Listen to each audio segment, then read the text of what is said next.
ज्या माध्यमातून आपण प्रचार केलात, काय नक्की सांगाल? आज खऱ्या अर्थाने लोकशाहीचा उत्सव आहे आणि या लोकशाहीच्या उत्सवाला नेहमीच मी माझ्या गावात मतदान करून सुरुवात करत असतो.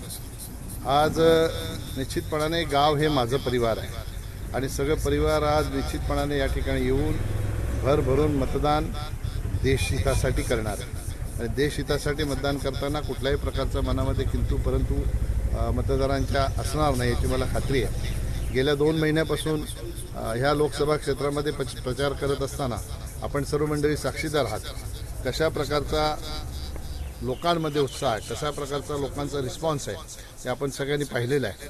आणि म्हणून आज आपल्या माध्यमातून मी भिवंडी लोकसभा क्षेत्रातील जनतेला आवाहन करीन की मोदीजींनी मला तिसऱ्यांदा उमेदवारी देऊन माझ्यावर विश्वास दाखवलेला आहे. तो विश्वास सार्थ ठरवण्यासाठी आपण सगळ्यांनी बाहेर पडून मतदानाचा हक्क बजावावा, देशहितासाठी मतदान करावं, राष्ट्रहितासाठी मतदान करावं. कितीही ऊन असू दे, कितीही रांगा असू द्या, याची पर्वा न करता बाहेर उतरून राष्ट्रहितामध्ये